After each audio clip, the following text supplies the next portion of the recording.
morning and good morning. Dahil marami tayong oranges, gagawa tayo ng sweet orange. O, ayan. Kaya ito naman ang sugar. Ito naman yung pongkan. Ang dami Marami pa doon sa baba. Ito yung gagawin nating orange at ayan, let's go. Kung paano natin gagawing sweet orange. Ayan, bawat isa nito, aalisin natin ang ito yung skin para hindi mapait.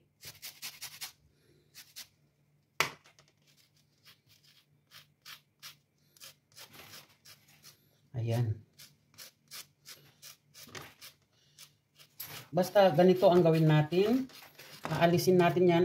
At isi-save din natin ito dahil it's good for kung gagawa ka ng cookies, napakaganda na ilalagay ito. Kaya, ganyan. Ibabad natin sa tubig. Ayan. Ganyan lang yan, ha? Ibababad natin lahat ito, lahat tong mga ito. Aalisan ko ng balat na ganito, tapos ibabad natin sa tubig. Ayan na guys, tapos na. Tapos na ang pag-ano natin. Ito, ililib ko sa tubig para matanggal konti yung yung sour ganon. And then ito naman, ikikip ko ito dahil maganda ito na pag gumagamit ka pag nagluluto ka ng cookies, halimbawa dahil nga dito sa amin na, holidays nga, dahil holidays, during holidays gumagawa ako ng cookies with orange. Ayan. So, ikikip ko yan. At ito naman is, hayaan ko lang ito na may ibabad ng kahit half an hour. And then, saka ko lilinisan ito. Ngayon, lilinisan na natin. Ikat natin dito. Ganyan. And then, ito 2 kilos. Kaya, 2 kilos oranges and then 2 kilos sugar also. Kasi pag less ang sugar, madaling masira. Kaya ganyan lang,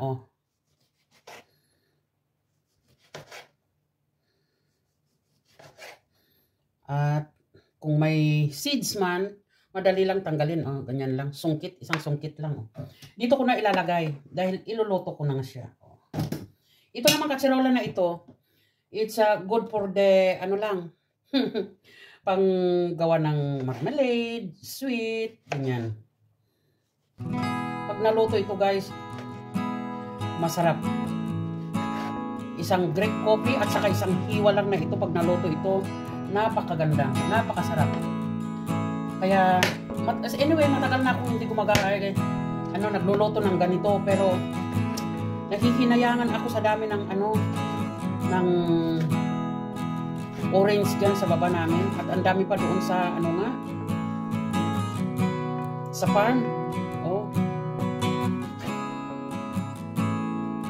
Ayan, ganyan lang. Diba? Ang ganda. Lahat ito hiwa. Nahiwa ko na. Tapos, ilalagay ko na lang yung sugar.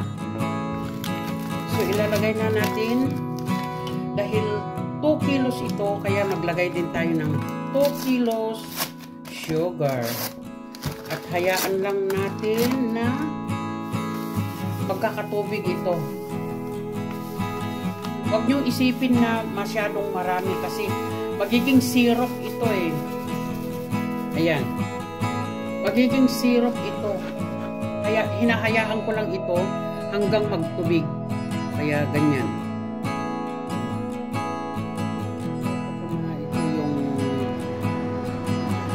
Gagawin natin sweet orange. Aalisin natin tong mga bulak na ito dahil ito yung nakakasira sa sweet kung hindi natin aalisin tong mga ito. Kaya tiyaga-tiyaga din naman pag gumagawa tayo ng sweet. Kaya yan. Kailangan lilinisan din natin ito. Aalisin natin tong mga ito. So, lahat hanggang dito. Kailangan lilinisin natin. Tatanggalin natin tong mga ito. Kung hindi mo kasi tatanggalin ito, ito ang nakakasira sa sweet, sa ano natin.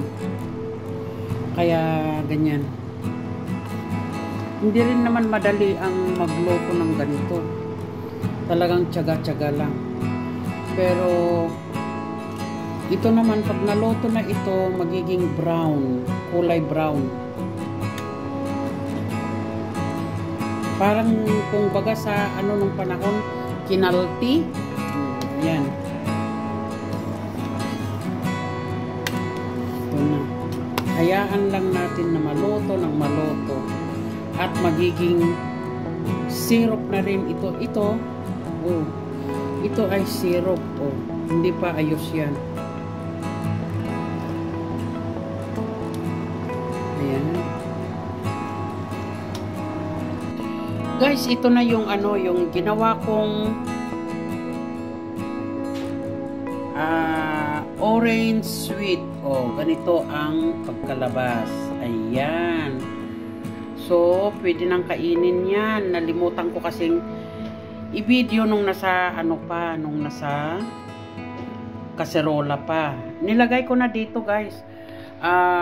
Kahit ilang buwan ito, hindi masisira. Nilagay ko na dyan sa baso. Ayan. Ito, masarap to pang himagas. Okay. Maraming salamat sa inyong lahat. Bye-bye you and thank you.